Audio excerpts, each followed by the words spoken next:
അസ്സലാമു അലൈക്കും വറഹ്മത്തുള്ളാഹ്. നിങ്ങളെ ഈ വോയിസ് കേട്ടപ്പോൾ ഞാൻ അങ്ങനെ ചിന്തിക്കായിരുന്നു, എത്ര കോടിയാണ് ഇപ്പോൾ കൈത്താങ്ങ് എന്ന് പറഞ്ഞുകൊണ്ട് മദർസയിലെ കുട്ടികളോടും ഈ മഹല്ല് സംവിധാനമൊക്കെ ഉപയോഗിച്ച് നിങ്ങൾ ഉണ്ടാക്കിയത്. ഒരു കാലത്ത് നിങ്ങൾ ആ കൈത്താങ്ങ് എന്ന് പറഞ്ഞുകൊണ്ട് പിരിച്ച പൈസ എന്തിനു വേണ്ടിയാണ്? കൈത്താങ്ങിൻ്റെ പൈസ ഉപയോഗിച്ച് എന്തിനു വേണ്ടി? സത്യസന്ധമായിട്ട് നിങ്ങൾ ഒന്നിച്ചിരിക്കുമ്പോൾ പറയണം എന്താന്നിട്ടാ. സത്യസന്ധമായിട്ട് അള്ളാഹിൻ്റെ മുമ്പിൽ കൈകെട്ടിയിട്ട് നിങ്ങളെല്ലാവരും മറുപടി അറിയേണ്ടുന്നുണ്ട്. ശരിക്ക് ആ പൈസ നമ്മളന്ന് ഉപയോഗിച്ചത് എന്തിനു വേണ്ടി? ആൾക്കാരോട് വാങ്ങിയ പൈസ നോളേജ് സിറ്റിക്കെതിരെ കേസ് കൊടുക്കാനല്ലേ? അവിടെ വരുന്ന പള്ളിക്കെതിരെ കേസ് കൊടുക്കാൻ വേണ്ടിയിട്ട്, ദൈവത്തിനൊരു കൈത്താങ്ങ് എന്ന് പറഞ്ഞിട്ട് പിരിപ്പിച്ചിട്ട് എത്ര പൈസ കേസ് നടത്താൻ വേണ്ടി കോടികൾ എത്ര ചിലവാക്കി. ഒരു സ്ഥാപനത്തിനെയും സംഘടനയും അതിൻ്റെ ആളുകളെയൊക്കെ കുറ്റവാളികളാക്കാനും അതിനെ നശിപ്പിക്കാനും അതിന് പാര വെക്കാനും അതിനെ ഇല്ലായ്മ ചെയ്യാനും വേണ്ടിയിട്ട് സാധുക്കളായ ജനങ്ങളുടെ ആൾക്കാരോട് വാങ്ങിയ പൈസ കോടികൾ ആരെ മുമ്പിൽ പറയും. ഇപ്പം ഇതൊക്കെ നിങ്ങൾക്ക് നേരെ എതിരായും തിരിഞ്ഞൊക്കെ വന്നില്ലേ? ഇപ്പം ഇത് കൊടുക്കണ്ടെന്ന് പറയുന്നതിലേക്ക് എന്തായി? ഇപ്പോൾ നിങ്ങളെല്ലാവരും എത്തി. ഒരു കാലത്ത് വലിയ വാശിയിലും വീറിലും എല്ലായിടത്തും വാങ്ങി പിരിപ്പിച്ചുണ്ടാക്കിയ ആൾക്കാർ ഇത്രയും കോടികൾ സമുദായത്തിൻ്റെ പൈസകൾ ചിലവാക്കിയത് എന്ത് കാര്യത്തിന് വേണ്ടി ചിലവാക്കി?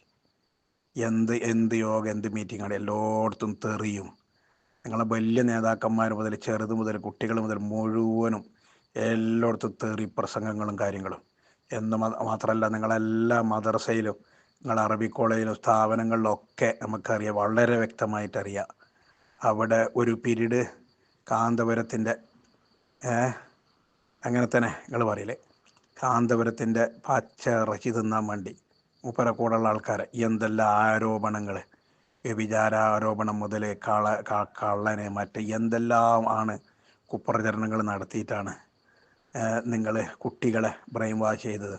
ഓരോ പഠിച്ചു വരുന്ന മുത്താലിമീങ്ങളെയും തേർഡ് ക്ലാസ് കേടികളാക്കി തെണ്ടികളാക്കി വളർത്തുന്ന പ്രക്രിയയല്ലേ നിങ്ങൾ ചെയ്ത്? നിങ്ങളെ സ്ഥാപനങ്ങളിലും സംവിധാനങ്ങളിലും ഒക്കെ ചെയ്തിട്ടുള്ള ഇതാണ്. വളരെ വ്യക്തമായി നമുക്ക് വളരെ പ്രൂഫോട് കൂടിയിട്ട് അറിയുന്ന സംഭവങ്ങളാണ് ഇതൊക്കെ ഓരോന്നും. നിങ്ങൾ വിചാരിക്കുന്നൊന്നും അറിയില്ല എന്നല്ലേ? നമുക്കറിയുന്ന ആൾക്കാരുണ്ടായിരുന്നു. മർക്കസിലെ ഹിഫ്ലിൽ നിന്ന് പിന്നെ ഹിഫ്ല് പൂർത്തിയാക്കി സഅദിയയിൽ നിന്ന് യത്തീംഖാനയിൽ പഠിച്ച് പിന്നെ ദർസോദി പഠിച്ച് ബാക്കിയാത്തിലേക്കൊക്കെ പോയ ഒരു ബാക്കവി. അയാൾ തൃക്കരിപൂരുകാരനാണ്. മുനവ്വറിൻ്റെ മുമ്പിലുള്ള തങ്കയം പള്ളിയിൽ അയാൾ ഇമാമു ഖത്തീബായിട്ടുണ്ടായിരുന്നു. ബാക്കവി ആയതുകൊണ്ട് നിർത്തിയത്. അവിടുത്തെ അഡ്വക്കേറ്റ് കരീമൊക്കെ നിങ്ങൾ എന്താ പറയുക, ഒക്കെ എല്ലാവരും മുസ്ലിം ലീഗിൻ്റെ ആൾക്കാരാണ്. അവസാനം അതിൻ്റെ മുമ്പിലുള്ള മുനവ്വർ എന്ന് പറയുന്ന ഒരു സ്ഥാപനമുണ്ട്. അത് കുറേ ജാമിയ സയ്യിദിയ ഇസ്ലാമിയ എന്ന് പറഞ്ഞ പണ്ട് ജാമിയ സയ്യിദിൻ്റെ 14 ലക്ഷം റുപ്യ പണ്ട് അല്ലൈൻ കമ്മിറ്റി കട്ട പൈസ ഉണ്ട്. അതുകൊണ്ട് ആ പേരിൽ സ്ഥാപനം ഉണ്ടാക്കിയാൽ മതി എന്ന് പറഞ്ഞിട്ട് പലയിടത്തും ഓരോ ചെറിയ ചെറിയ കൂടുകൾ ഉണ്ടാക്കി അവിടെ ഇങ്ങനെ മന്ത്രിച്ചു നിന്നൊരു മൂലയരുണ്ടായിരുന്നു. ആ മാണിയൂർ എന്നറിയുന്ന ചങ്ങായി, നിങ്ങളെ 40 ഔലിയാക്കന്മാരിൽപ്പെട്ട ആളല്ലേ അയാൾ? ആ ഔലിയാക്കന്മാരിൽപ്പെട്ട അയാൾ ഇവനവിടെ അവർക്ക് ക്ലാസ് കൊടുത്ത് ആ മുനവറിൽ കുട്ടികളെ പഠിപ്പിക്കാൻ. എന്നിട്ട് അവനോട് വിളിച്ചിട്ട് പറഞ്ഞതാണ്, ഒരു പീരീഡ് കുട്ടികളെ എല്ലാ ദിവസവും കാന്തപുരത്തിനെ പറ്റി ഇങ്ങനെയുള്ള വിഷയങ്ങൾ പറഞ്ഞു കൊടുക്കണതാക്കണം. അവൻ ചോദിച്ചാൽ അങ്ങനെ പറയാൻ പറ്റുക? അങ്ങനെ ഉണ്ടാ? ഒരാളെ പറ്റി ഇല്ലാത്ത പറയാൻ പറ്റുമോ? ഉണ്ടെങ്കിൽ തന്നെ പറയാൻ പറ്റുമോ? ഉണ്ടെങ്കിൽ അത് പറയൽ ഗീബത്തല്ലേ? കുട്ടികളെ ഗീബത്ത് പറഞ്ഞ് പഠിപ്പിക്കുക. ഇതാണ് കുട്ടികളെ ആത്മീയമായിട്ട് വളർത്തിക്കൊണ്ടുവരേണ്ട. കുട്ടികളെങ്ങനെ പറഞ്ഞിട്ടാണ് ശീലിപ്പിക്കേണ്ടത്? ഇവൻ തിരിച്ചു വെച്ച് അല്ല, അത് പറയുന്നുണ്ടെങ്കിൽ എങ്ങൾക്കൂടെ ക്ലാസ് ഉള്ളൂ, എങ്ങൾക്കൂടെ ജോലിയുള്ളൂ. അങ്ങനത്തെ ജോലി എനിക്ക് വേണ്ടാന്ന് പറഞ്ഞിട്ട് അവിടെ നിന്ന് ഇറങ്ങി വന്നു. അവസാനം ആ പള്ളിയിൽ നല്ല ഓത്തും ഇതൊക്കെ ആയതുകൊണ്ട് പള്ളിക്കാർ ഒഴിവാക്കിയിട്ടുണ്ടായിരുന്നില്ല.